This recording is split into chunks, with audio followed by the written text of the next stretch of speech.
I mean, you had your chance and then you blew it. That is the most absurd statement of the year. Nice. Nice. Oh, baby. I'm in my zone, I'm feeling it.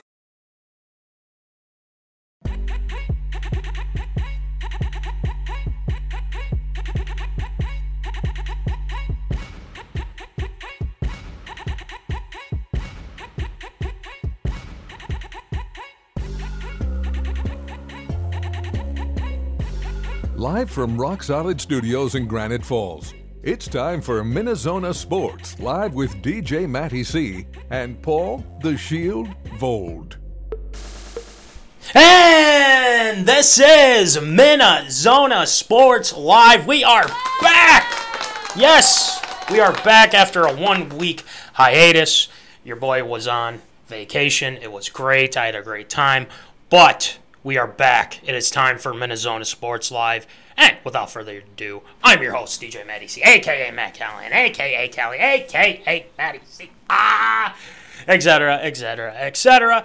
And all the way from Woods and Shore Studios in Aiken, Minnesota, Paul Voldy, Shield. What is going on, Shield?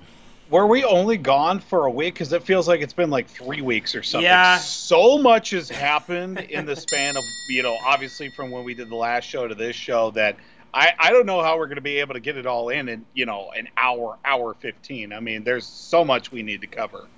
Well, that's true. But the thing is like, if we have to go longer, we go longer. I mean, that's how it might go, But like you said, Voldy, there is a lot to get through tonight.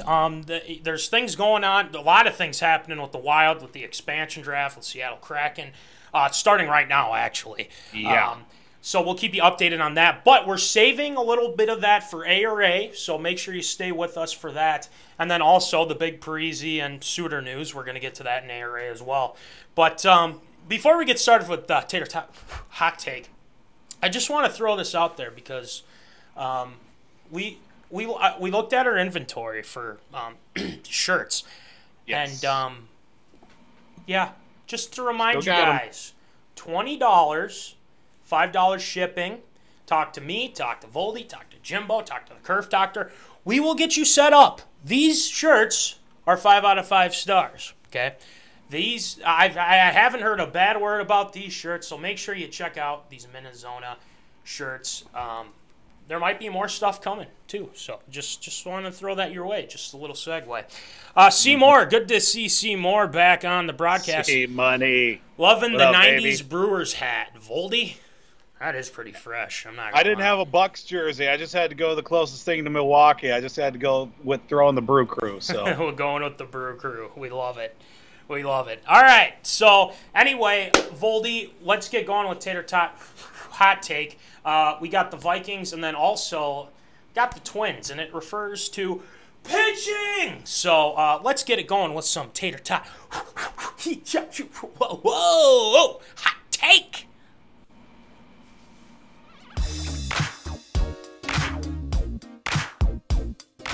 Fresh out of the oven, it's Tater Tot Hot Take.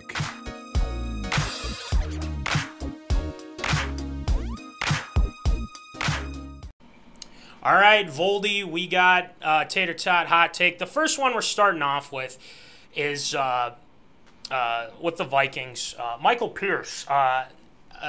He was doing his workouts, things like that.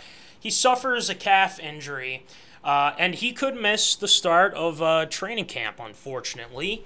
But it seems like it won't affect his status for week 1. But then again, I feel like as Vikings fans, Voldy, we've heard this before, the tweak in Daniil's neck like last year and things like that. But Voldy, with this news coming out with Michael Pierce and, with everything that's with the Vikings injury history and how they've been weird about how long guys would be out and things like that.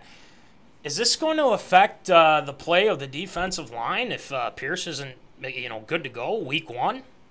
I mean, it'll certainly play a factor into, which guys are going to get snaps and everything. But I feel like this is just going to be another piece in, maybe helping develop the younger players a little bit more. Guys that don't have a whole lot of snaps under the Mike Zimmer defense, when you throw in guys like, obviously, with Dalvin Tomlinson in there as well. But you get guys back like Shane Weatherly. You throw in, those guys in the mix too. But I feel like the D-line is definitely going to be a little bit hampered to start off when you get a guy that is a veteran like Michael Pierce. Yeah. And if he's going to be hurt right away, and then we don't know what's going to be going on with, obviously with Danielle Hunter's situation, that's certainly going to be a very interesting factor early on in establishing that, the front four essentially of how the run game is going to be affected.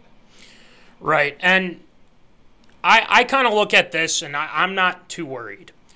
But apparently there are some Vikings fans that are worried about this. I've been looking at some of the comments and saying, well, with Pierce being hurt and everything, it doesn't look good, and it's just, it seems like, the Vikings, this always happens before they start, the season and everything like that. And why are we all of a sudden jumping ship off this? We got to realize that we got Dalvin Tomlinson right now, who's, from what I understand, is healthy, and we got Sheldon Richardson back. So I think if we're concerned about, it seems like he's going to be ready week 1, which is great, but how much of training camp is he going to miss? That's the big question. Now, if he misses all of training camp, it might take him a little bit to get back into the swing of things when he is fully healthy. Now, if Dalvin Tomlinson and Sheldon Richardson and the guys even behind him get some more reps and everything like that, I think we're in business. Now, the big thing is that Zim wanted to address the run-stopping ability of the Vikings. And again, let's remember Kendricks gets hurt. Barr gets hurt. I mean, you're losing your linebackers, and then you're putting in guys that are kind of like Joe Bag of Donuts, Todd Davis, or, Eric Wilson, who again, had his ups and downs, but... Great special teamer, Wilson. Yeah. Right. And with that being said, there wasn't any guys that were going to move the line. Like Jaleel Johnson, you never knew what you were going to get with Jaleel Johnson. I thought he was going to be good, but turns out he wasn't that good at all. Now, nope. I think it's imperative that when the Vikings lost Linval, or they let go of Linval, I should say, I think that's when things definitely started to kind of, guys are... If Alvin Kamara is scoring 6 touchdowns on us, we got issues, right? Now, with Pierce being out, I'm not overly concerned yet, but I do know with the history of the Vikings and how they've handled injuries before,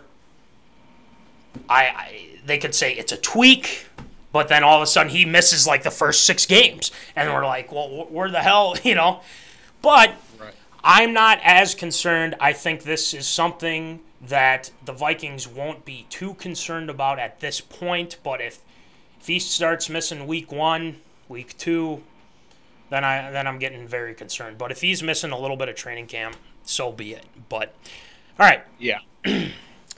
Seymour says the fact that you guys are starting to show off about Michael Pierce, and I don't know anything about him, tells me the D-line is very thin. Very.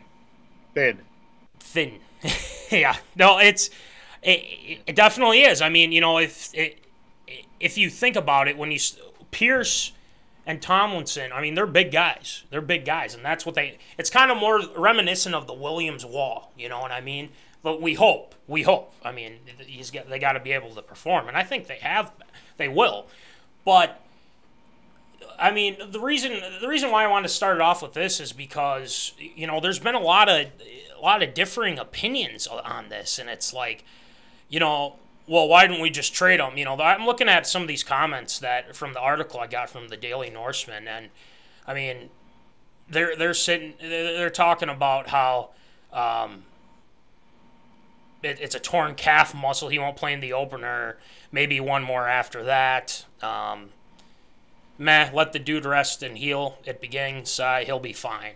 Okay, there's some guys that are saying that too, but you never know with these types of injuries, especially with a calf injury. So I would say I'm not too concerned. I think we can look at this and say, okay, if he misses training camp, if he's ready to go week 1, then he's ready to go. If not, well, I wish the Vikings would have been a little bit open on these such things. But then again, we might have to sign a guy for a little bit until he's ready to go. So there's that. They have to. Yeah. So we'll see what happens with it. I'm not too concerned, and like I said, we won't spend too much time on this one because I want to get to our next Tater Tot hot take. But I want to start this off because there's a lot of moving parts with this. Seymour says calf injuries are very tricky. Never want those to progress into an Achilles tear. And exactly. Speaking of Achilles, I mean, Cam Akers just gone for the season, tears his Achilles. Yep. And the Rams lose a running back, so it's a bummer. It's a bummer for some of these guys, especially when they're getting ready for the season. All right, so moving on to our next one. This one's interesting to me because Voldy, we've talked about this with the Twins on just so many occasions, and there's Jose Berrios wants to get paid. He's going to be a free. He's going to be a free agent. He wants to get big money. Apparently, he wants to be paid like a lot of these top pitchers. Now, it's a tough thing because Berrios has been brilliant for some games, but then there's games that he's totally laid an egg. Now, here's what concerns me though is that he goes into free agency. It doesn't seem like the Twins want to pay a pitcher any money, especially for the price that he might be asking for. But I don't know. Let's read the quote, and then Voldy, I want your thoughts on this. Okay, this is what he said. I will have been waiting 6 years, almost 7, to get where every player wants to be, a free agent able to maximize our value. So it's different now. We are in good position, and we'll see what the best deal is going to be. You know what's interesting about that quote is that he never said that he wants to come back to the Twins, and they hope that they would pay him. So that tells me a lot. But before we get to you, Voldy, does Berrios want Johan type money? That's what I was just about to say. This is a repeat of the Johan Bring it over situation. to you. Yeah. What do you think? I don't know. I mean, can he get the money? Yeah, there'll be some stupid franchise that'll give him his, big money, max value, max contract and whatever. I don't know. I would like to see him stick around, but obviously now at the point where the Twins are definitely in the cellar, he could be traded by the deadline coming up here next week, and he could go. I've been seeing reports of him going to the Mets or whatever. That would be a even more stacked rotation for the rest of the season too. But there's definitely a team out there that's going to definitely give him the money, but I don't know. I think the quote is very interesting but your thoughts on the whole Berrios? He's going to be a free agent. He wants to be a free agent and talked about the Twins and everything like that. So do you think that he deserves to be paid, Voldy? Track record that he's had, I would definitely say yes. I think he's definitely deserving of getting paid for sure. I think the Twins definitely have to take a serious look at what is all in store and what they can definitely get out of him at the trade deadline. You definitely want to sell while the market is very high, and you know what? I don't think it's going to get much Jose Berrios because, I mean, he could very well be gone at the end of the season. It's very true, and he very well could be. And the thing is like, I mean, do you want to pay that type of money to get him back? Now, it's frustrating because you don't have the guys that can make a difference. And Maeda has been up and down. He hasn't been the guy that we thought he was going to be. We thought he was going to be the ace. Apparently, he hasn't been anything of that sort. Now, with everything that's been going on with the Twins organization, it doesn't surprise me that he didn't even mention the Twins. Like zero, zilch, nada. Yeah. So I think it's because they don't want to pay him that type of money, and that's what's most frustrating right now for us. But then again, we got to look at it and say, you know, if he's the best that we got so far, then let's just roll with it and see where it goes. But Voldy, I think we're both in agreement that he's probably going to be gone. And I think that what's going to happen is they're just going to go right to Buxton and say, all right, well, how much money you want? We're going to spend it on you instead of, you know, pitching and all that fun stuff. Yeah. So, I don't know. I think this is going to be something that Victor says, y'all breaking Facebook again. I know, and the thing is I don't know what we're trying to make it work, you know. And obviously the internet just doesn't like. We're trying. We're trying. That's all that matters. Exactly. But I wouldn't be surprised if they went and tried and make an offer. Maybe there's something that we don't know about. So there's that to factor in too. But in this article, which very good article is, SB Nation Twinkie Town by TJ Gorsinger. Mikey says Facebook can't handle all the hot takes. You're darn right. But they said, this is what he said. He said, I'm offering Berrios a 5-year, $150 million contract with a smile on my face. It's a lot more money than the Twins have ever paid anyone, but there are a few guys in Twins history with a stronger case for it. If the Twins want to play in free agency, they would end up spending more to get less anyhow. So, I mean, I don't know. Do you want to go with a guy that's familiar with the system and everything like that? I don't know. But is there an outside chance, Voldy, that they could bring him back? What do you think? Yeah, I think it's definitely going to be one or two guys. It's definitely either going to be Berrios or it's going to be Buxton that they make the big offer to, because obviously you can try and go for both, but it's probably not going to be the deal that they want. I think they're definitely going to have to fully invest either in Berrios or fully invest in Buxton is the thing. And, you know, with the trade deadline coming up, there is a chance that they can bring him back if they give him the money that he wants.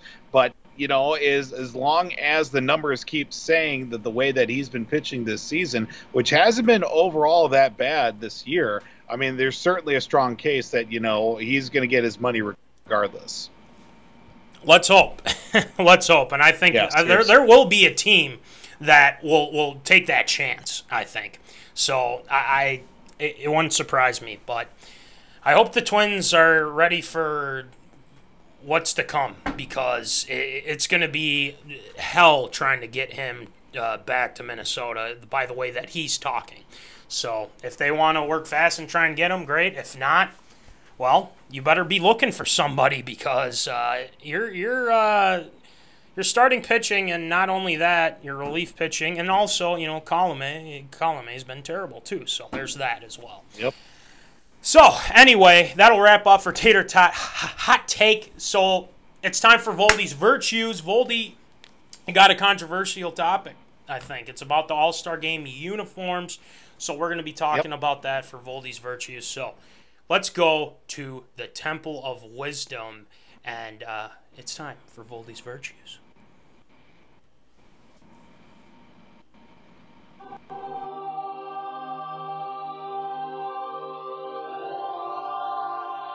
He has emerged from the Temple of Wisdom.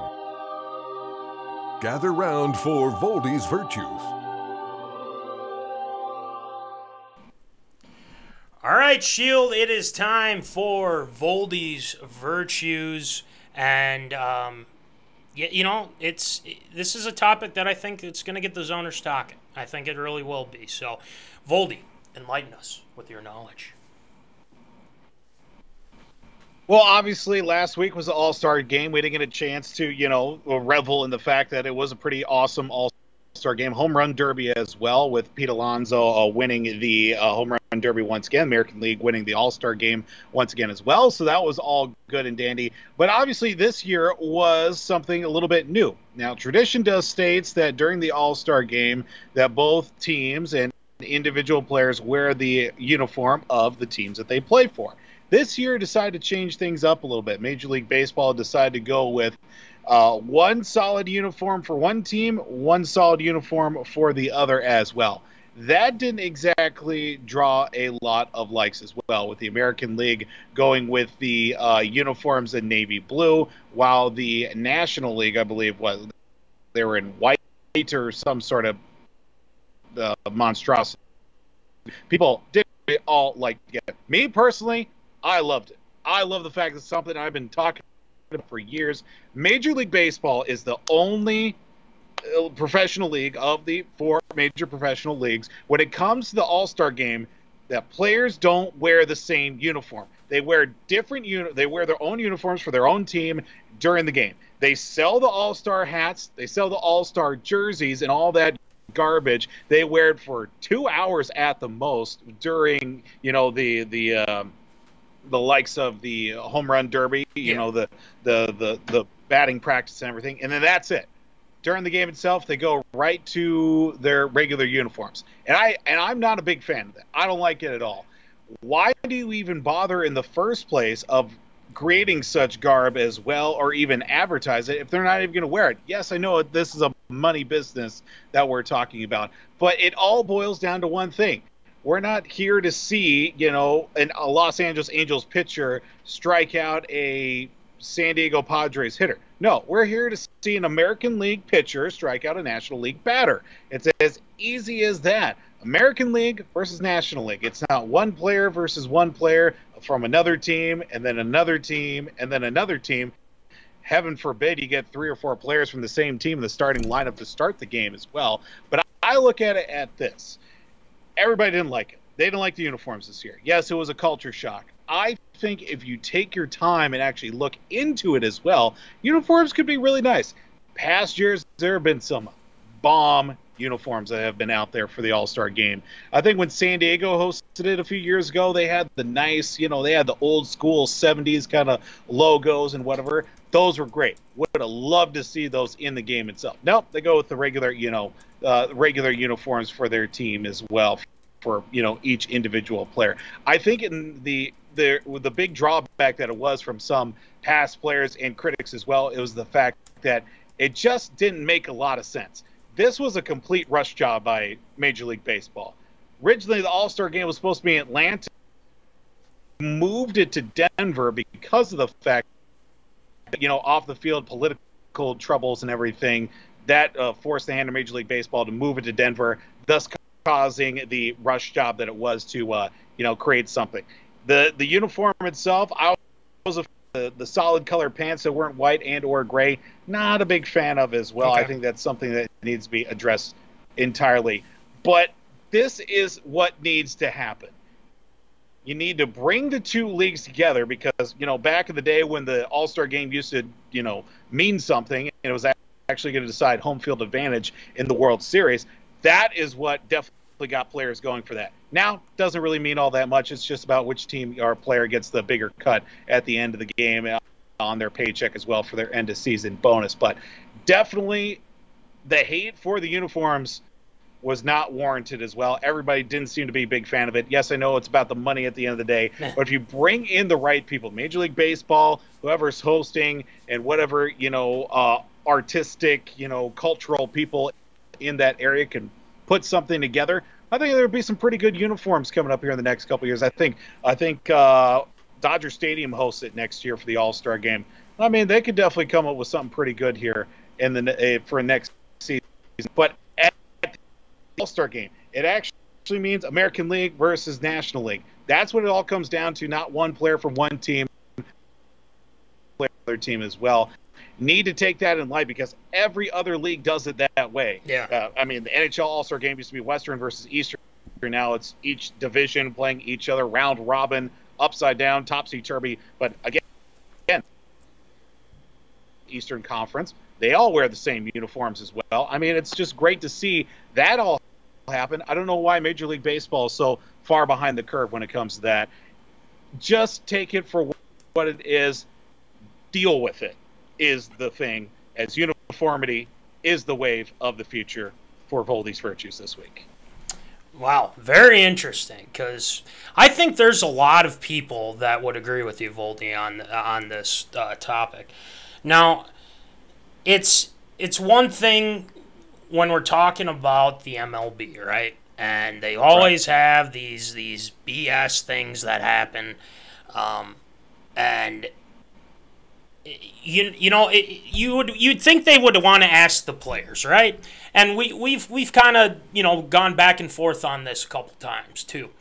Now, if they got the players' input, which they should be getting, instead of, well, what about this, and this, just do the right thing and get it right. Now, if you don't like it, like you said, deal with it, right? So that's kind of where my head's at when it comes to this stuff too. So it is what it is, but we'll see what happens on the next All-Star game and go from there. So, but anyway, great job with Voldy's Virtues. Obviously, Skype's not helping us either right now, so there's that. It's garbage. It's all garbage. It's just so bad. But anyway, we'll get going with ARA. We're gonna get Voldy back on here. We're gonna get a better connection for you. So we're gonna play the video, and then we'll get Voldy back on, have a better connection, and we'll go from there. All right. Let's get it going. Let's observe or approved.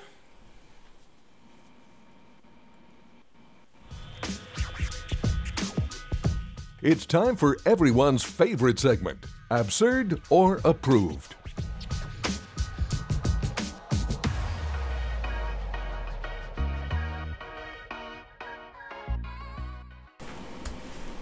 All right, and we are back for Absurd or Approved. Voldy. We're starting off with one Minnesota Wild, obviously. Yep. So let's get it going. Why don't you rattle them off for us, please? Well, unfortunately, it comes to an end in the Minnesota Wild in a time where there was a lot of optimism this season as well. After this season, I should say. Minnesota Wild did make official this past week that they bought out the last 4 years of the 13-year, $98 million contracts for Zach Parise and also for Ryan Suter, both of which signed on July 2012. Those identical contracts after a couple of seasons where the numbers didn't exactly fall where they should have been, as well as according to sources that it was General Manager Bill Guerin that talked to Parise and Suter to inform them of the team's decision, and both players still desire to keep playing as well. Obviously, the last couple of seasons for Parise and for Suter not as strong as they have been at the beginning of their tenure with the Wild as well. But is it absurd or approved Bill Guerin and the Wild buying out the last 4 years of Parise and Suter's contract? Well, I think the big thing is the Parise one we kind of saw coming. Yeah. Obviously, there was a lot of back and forth with, with management, him and, Evison and management and Guerin and everything like that. But he did make a little bit of an impact at the end of the season. We talked about that before. Right. It's sad. It's sad because, how much they meant to the Minnesota Wild and whatnot. But the one thing that we didn't really see coming, and Voldy knows this too, is that we didn't see Suter being gone, right? Yeah. And so that was a big issue. is that with Suter being his contract being bought out and whatnot, because I think we have some good defensemen. It's just we don't have the guys that you would say, okay, we can rely on these guys, right? And it's tough to kind of dismiss. And the reason why I say that is because these are two prominent players for the Wild and have been for a while now. So does it surprise me that Suter? Yeah, I mean, I thought Suter was going to be on the team next year myself, but I think they're trying to create some cap space, which they did. They created, $10.33 million in cap space. But again, that a lot of that dead space will come up here too. So they're not out of the woods in terms of that with buying out their contracts. I mean, yeah, they free up some, but then again, they'll take a little bit of a hit these next couple of years. It's from a fan perspective. I mean, when they both came here, we were like, oh, these guys are great. It's going to be, really great with these two, great players for the Minnesota Wild. And now that they're gone, I don't want to say it's sad, because it's absurd, because it's sad to see them go, but I understand why Guerin had to do it. So I would say from this perspective that Guerin did what he thought is right, and he wants to build a winning, team. And obviously Parise had some issues with what they were trying to do. So that's just my opinion. Voldy, what do you think? Yeah, I think overall, from a fan perspective, it sucks that both of them had to go. But at the same time, I'm looking at it from a realist perspective. Look, 4 years, you're clearing up all that money for the Wild to get young again. That's what they need. Obviously, they had a good run. I want to say it was a great run for them in 9 seasons with the Wild. I don't think anybody was ever going to, obviously we would have liked to have a couple of Stanley Cups in the mix in those 9 seasons.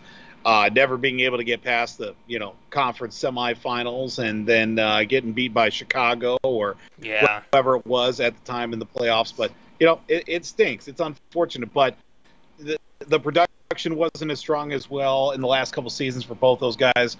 Especially with Zach, the numbers were down. Ryan was still plugging in, 25, 30 minutes a game, which does wear on a guy after 4 or 5 consecutive seasons of that. I look at it from the perspective, too. Obviously, that's going to, like I had mentioned, like we've been talking about, it's going to free up a lot of cap space and be able to go get guys because, there is money that is out there, and there are players out there, especially if they want to, be able to compete and keep Kirill Kaprizov after, the season that he had where he ended up being Rookie of the Year. I think now this is the summer where we start to see Bill Guerin make the moves that he wants and needs for this to become his team, especially after being, this past off season that, there wasn't sure if there was going to be a season or not. So he wasn't fully able to invest in guys and players while things are still shuffling around because you throw in the expansion draft in there. Yeah. You don't know what guys are going to be taken, what guys you need to be protecting as well. More on that coming up here in a minute. But I think it's completely approved. I think the time had definitely come for both of them to, part ways with the Wild. Yeah, and it's just how the business is now, and we've you and I have talked about it, and it's sad, but then again we appreciate all that they did, and whatnot. And Victor says approved here as well. I think they made the right. He thinks they made the right decision, and we're moving on, but we're not done talking about the Wild because our next one is the Wild protected list. There's an expansion draft going on right now. So, Voldy, why don't you rattle off the next one for us, please? Well, right now, luckily enough, we're not going to miss out on who the Wild are going to be missing at the end of the night as well, because the way the expansion draft is going on right now with the Seattle Kraken, some big names have come off the board here in the last couple of minutes. But the Minnesota Wild on Sunday did announce what players that they were going to be protecting 7 forwards, 3 defensemen, 1 goaltender as part of the NHL expansion draft, which did include the likes of which, and it looks like we just got some breaking news here. Me too. With the Minnesota Wild. Well, we predicted it before the show started, and well, lo and behold, the Seattle Kraken did select Carson Soucy to go to the Seattle Kraken. That's going to be my first Kraken jersey right there. Carson Soucy, former Duluth Bulldog as well. But back to the point as well, the Wild did protect Cam Talbot, Jonas Brodin, Matt Dumba, Jared Spurgeon, Eriksson Ek, Fiala, Foligno, Greenway, Hartman, Sturm, and Zuccarello. Looking at that list as well, you know, were there any names that on that list, or maybe not on that list, that did surprise you? You know, the one that kind of did surprise me, and Victor's actually bringing this up, and I think it's perfect. Thank God, I was too worried about them taking Capo. I think we're all worried about that, and maybe the Wild knew something that we didn't, but I think that's the good thing is they were able to hold on to Capo. I think a lot of people were concerned about it, and I agree with Victor. I think it's probably Capo. Now, some people are you know, kind of hating a little bit on Dumba. I think there's some guys that I think what the Wild are doing is they're going to hold on to him for another year and then maybe possibly trade him or whatever. I don't know the big details with it, but the ones that I think you can't get rid of, I mean, Zuccarello, I mean, him and Kaprizov were fantastic, dollar bill Kirill. Fiala, Foligno, Greenway, I think there was some people are apprehensive about Greenway. Hartman, Sturm was good. Jewel, obviously, he just got an extension. You're not going to let go of him. But I'm not saying that they should get rid of Dumba. I'm just hearing, from what I'm hearing, that's what people want. But I think Dumba is a key asset to this team. So I think he, you know, after the Suter move, I mean, what other defense? You're not going to try and lose Dumba, you know. But like we were talking about with the breaking news with Soucy, apparently that was already they already had their draft figured out by then, right? It's just how it is. So I'd say, yeah, to answer your question, you know, Capo, I'd probably say him. But other than that, I can't think of anybody else. I think Soucy was kind of one of those guys. I know you're bummed about Soucy, Voldy, but it's I mean, it is what it is, and you know, you were going to lose somebody that was going to be pretty decent. So that's kind of how we look at it. But Voldy, what do you think? Yeah, I just hope that Carson Soucy gets a real chance, you know, with Seattle. Obviously, they're a young team. They're going to be 30 players from the expansion draft, and obviously, you know, you can only skate, well, you know, 4 lines of forwards, 4 lines of defensemen as well. There's going to be some guys that'll sit out. But looking at the list as well, the protected list, you know, Capo was definitely one guy that I was surprised wasn't on there. I mean, you could have literally done a coin flip for which one goaltender you were going to keep and protect as well. Luckily enough, it was Talbot that did get, because up until they picked Soucy as well, Seattle had already picked 3 goalies at that point as well, up until the start of the, you know, up until they got to the Wild to select a player as well. So luckily enough, they dodged a bullet with that, with keeping Capo. I do like the fact Brodin, Dumba, and Spurgeon, those are going to be the key 3 players, especially with Spurgeon being the captain. And I think Dumba is definitely going to have to step into that Ryan Suter role, I think, or even the likes of Brodin, too. They're going to have to play 25, 30 minutes a game. You know, if they do get Kaprizov, you know, knock on wood as well, getting him with Hartman and also Zuccarello in the same line, Fiala rolling as well.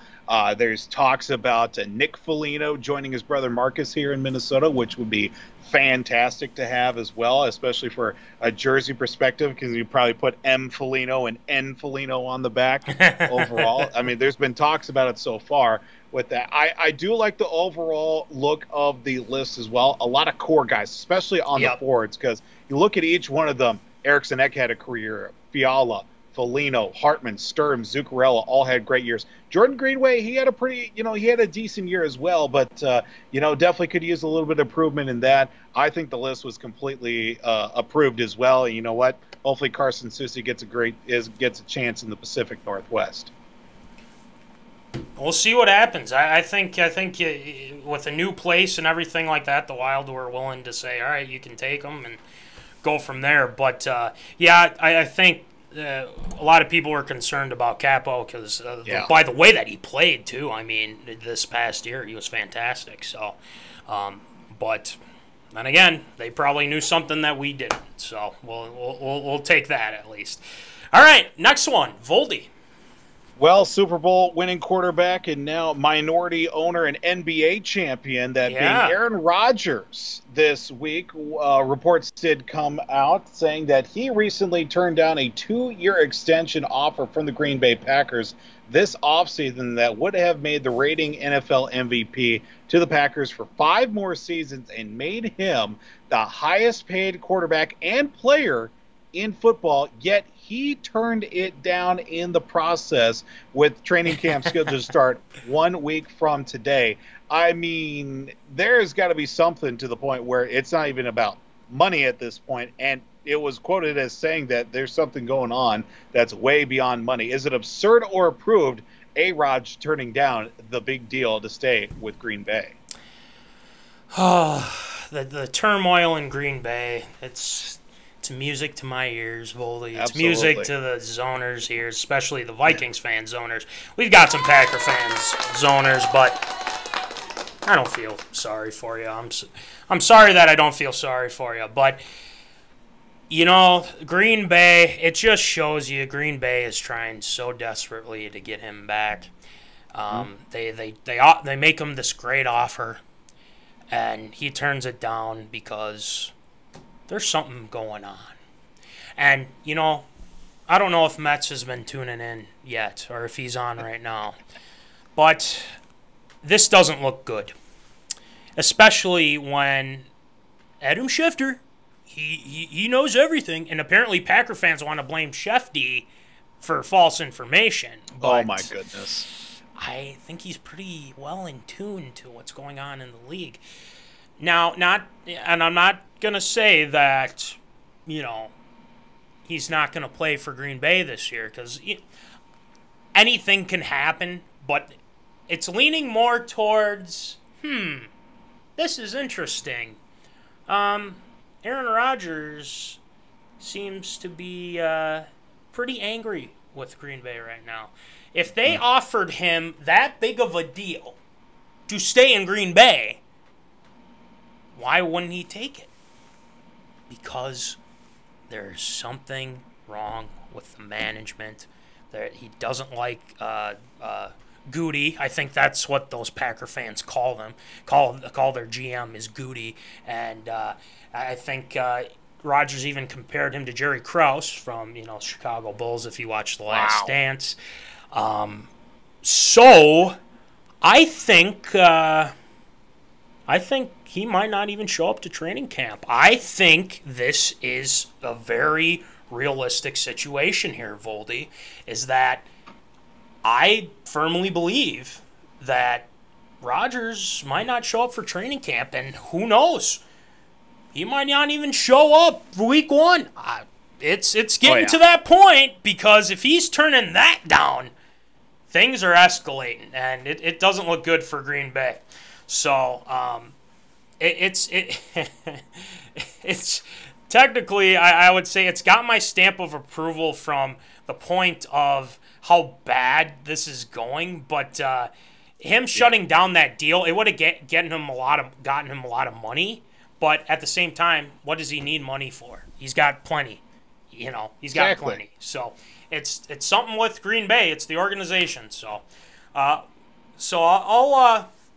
give it a stamp of approval, because I'm enjoying this. And I think the whole NFC North, the whole NFC is enjoying this as well. So we'll see. What do you think, Shield? Exactly. I mean, this is something that we've been waiting for years, for Aaron Rodgers and Green Bay to just basically fall apart with each other too. I mean, I just love the fact that this is going on right now.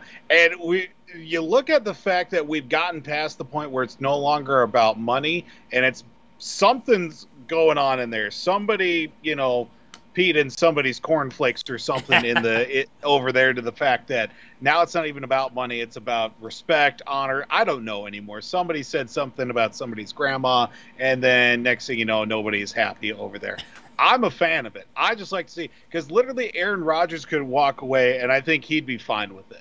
I really do. Yeah. I literally think, like, everything he's got going on off the field. I mean, he had the whole Jeopardy thing. He was, hitting drives and knocking down shots in the match over Tom Brady. We won't talk about that. Everything else with all the advertising, the endorsements he's got, he's good. I mean, he could be, obviously a pretty well-known quarterback as well, but his second life off the field, I mean, that could certainly outshine the situation currently as well. But I think it's completely approved, the fact that he turned down the big deal, and now we get to see Green Bay kind of scramble around a little bit.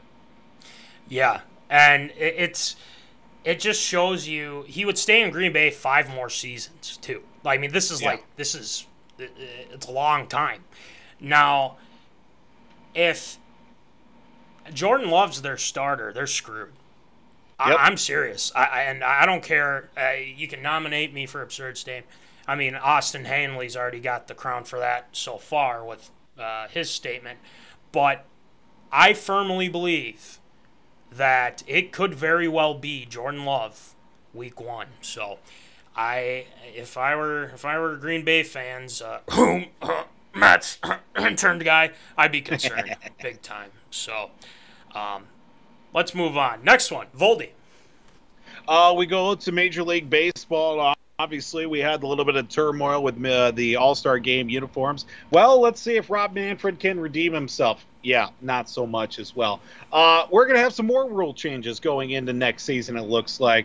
Early adoption of new rules and part of the new collective bargaining agreement that's set to be negotiated with the Players Association. Some potential changes to include banning the shift, eliminating 7-inning doubleheaders, playing extra innings without a runner starting on second base are all on the table currently as part of the negotiations in its post-COVID-19 return for Major League Baseball. Looking at the rules that were adopted going into this season, and obviously last season too with COVID, but also just getting rid of them altogether as well, is it absurd or approved, the potential changes coming or going once again?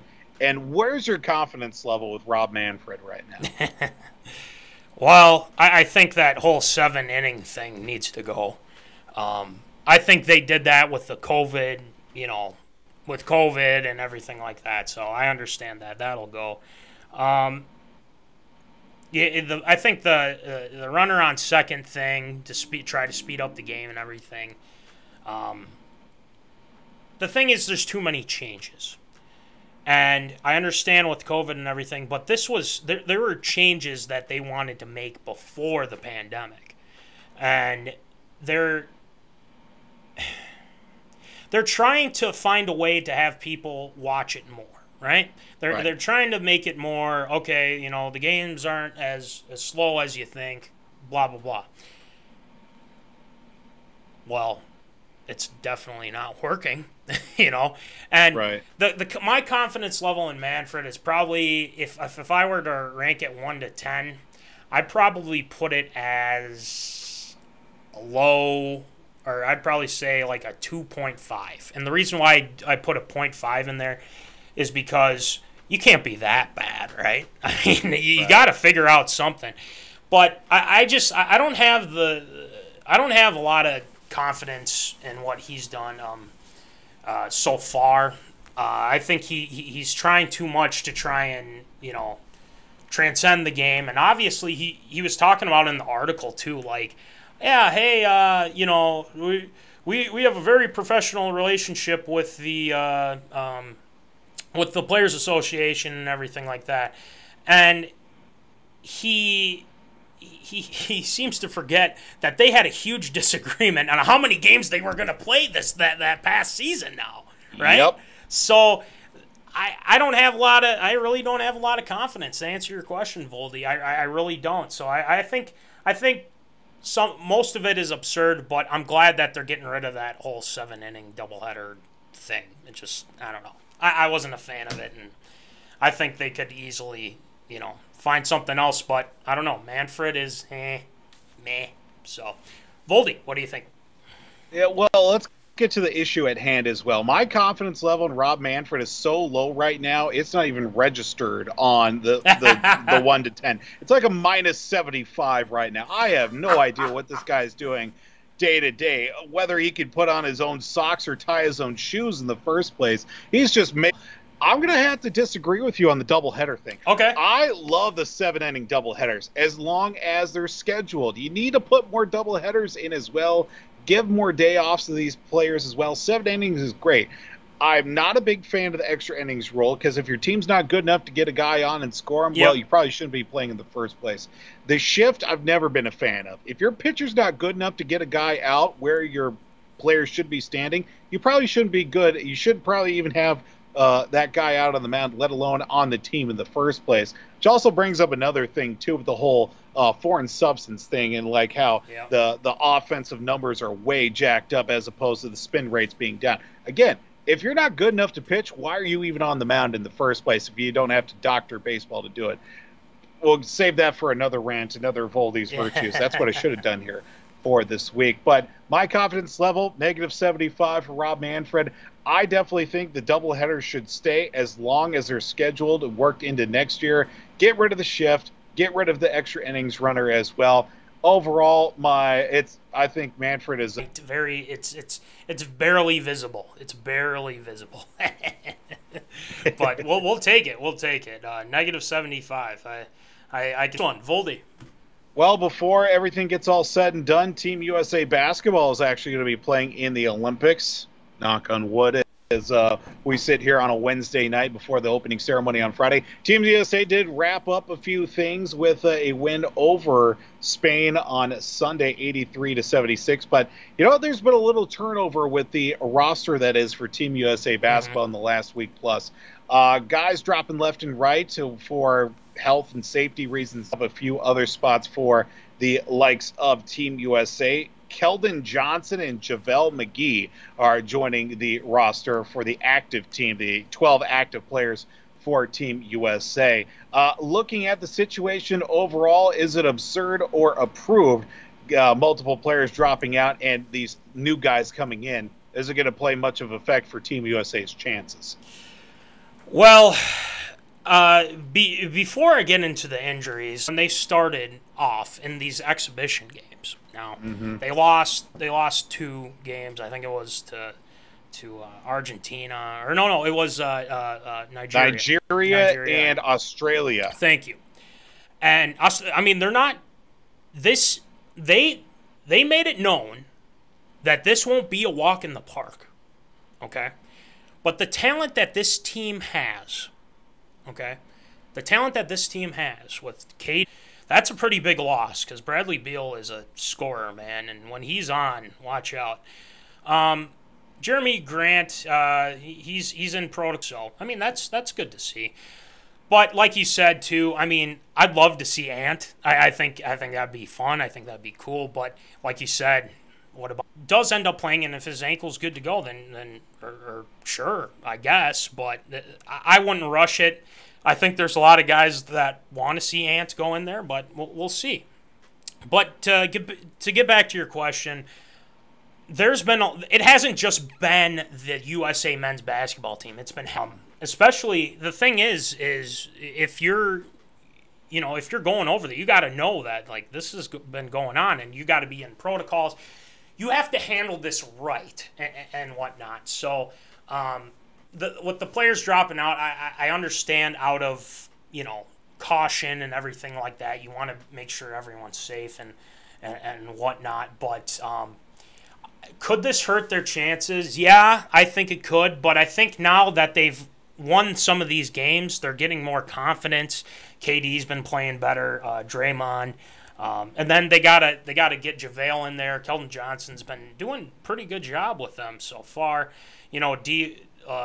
D-Lil's going to do his thing. I mean, one of the best point guards in the game right now. And it's with Kevin Love, I don't think that's a huge loss. Obviously, we love K Love and everything and what he's done, but he's getting older. Yeah, we did. He's getting older and everything like that. But I think the guys that have to step up here and take the bull by the horns is KD and Draymond Green. I mean, KD for the offensive. I mean, James Harden, he's got to get going too. But reinforcements are on the way. We do have, I think, Jrue Holiday, Book, and someone else. I can't think of it right now.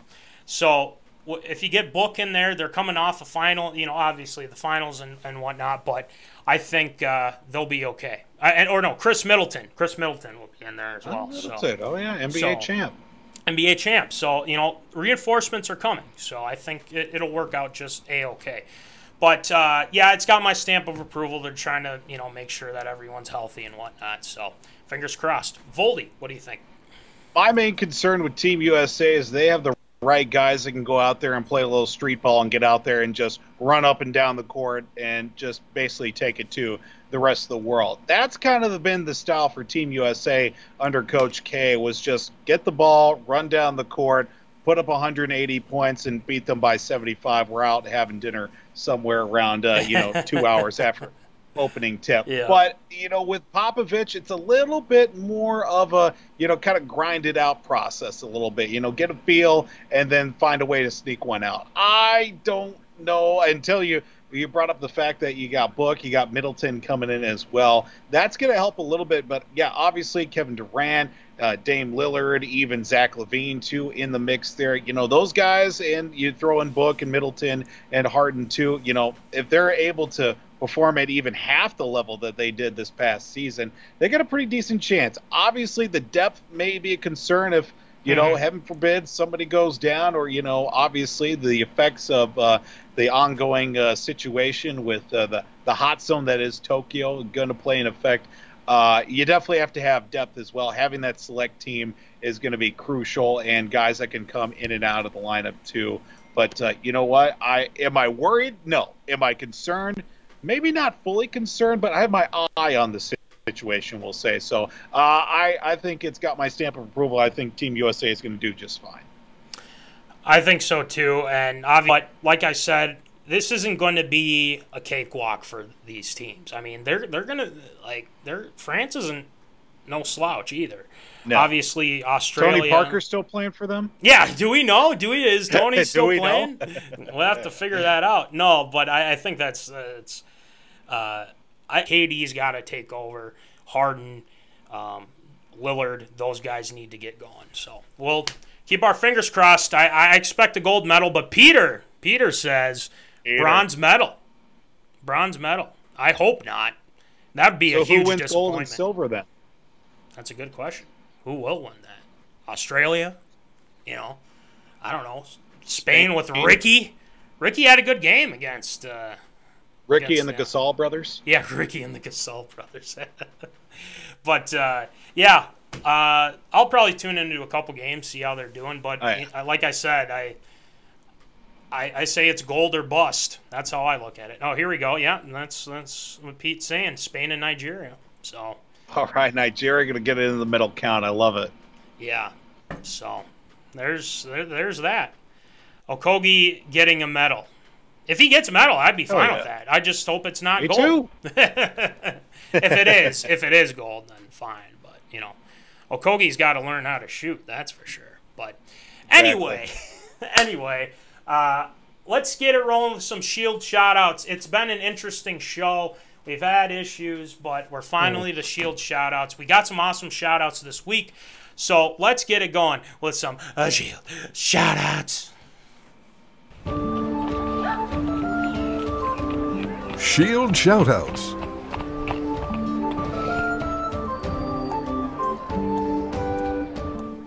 All right, Shield, who ya shouting out tonight? Well, a couple of nice shout-outs here for this week do include the likes of New York Mets slugging first baseman Pete Alonso for winning the Home Run Derby. repeating as champion from 2019 and this year as well. Obviously, All-Star Game didn't happen last year, nor did the Home Run Derby. Pete Alonso, Shield shout-out for him. Also, nice Shield shout-out to old friend and high school teammate Jack Nelson for being named wide receiver coach at Truman State down in Missouri as well. Obviously, going from playing quarterback at Winona State and now getting into the coaching realm as well.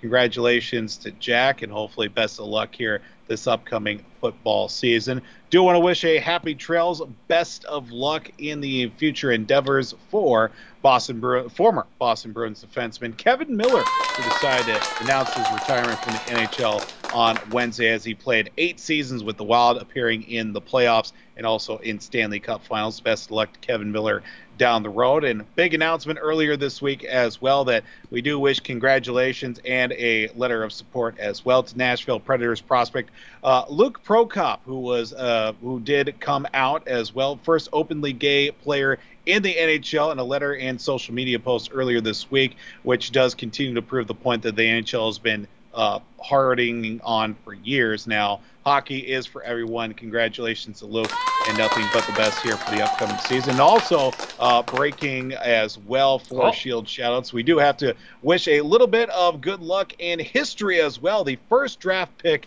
for the Seattle Kraken as well in the expansion draft, now former defenseman for the Boston Bruins, Jeremy Lauzon, as the first pick ever in the expansion draft for the Seattle Kraken.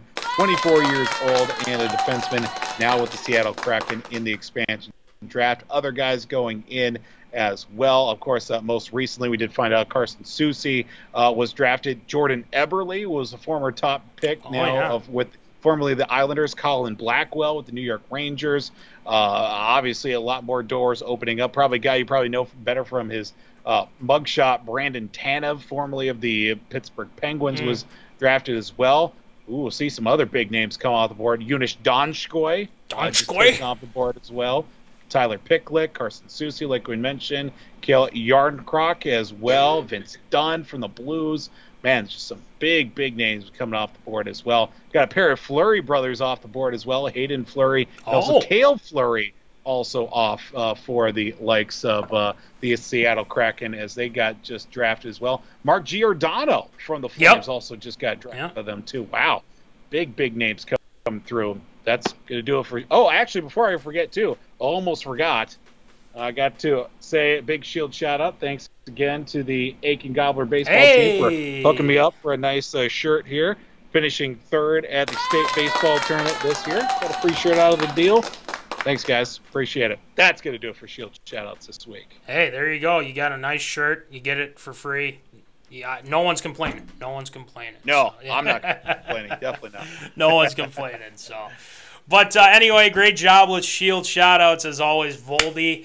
But we got a couple things to get to. Obviously, thank you for staying with us with our technical difficulties. Apparently, the second time this has happened, obviously, before that, it's just a weird time. It feels like it happens right at the end of Tater Tot Hot Take, and we just want to have a show, man. Come on, man.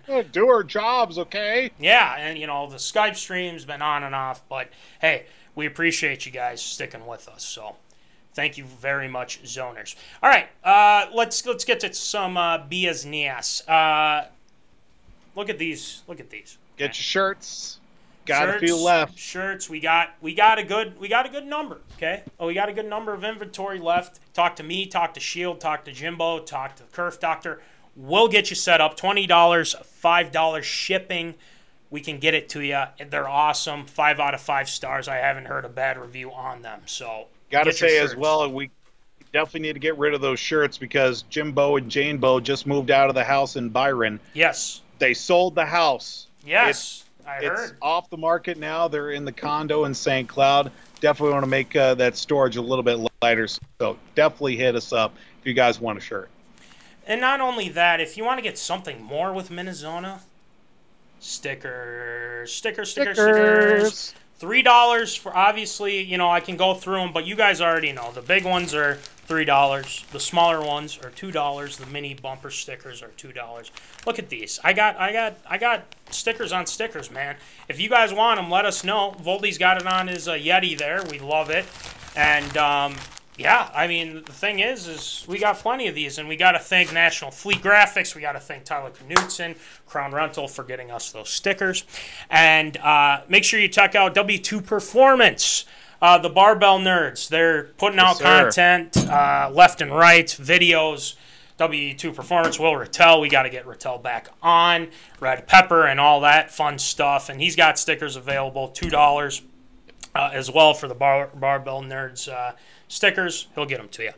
And then make sure you check out Jack O'Keefe, Jack's Junkyard, now with Apparel. He's doing a fantastic job. I think he's making TikToks now, so he's doing well.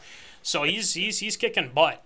Sold out and ready to go, and we are in talks. We are in talks with these guys, and we're gonna do a joint podcast / MinneZona segment. Field too. I think, you know, they're big fans of him as well. So we got a lot to talk about, and then also.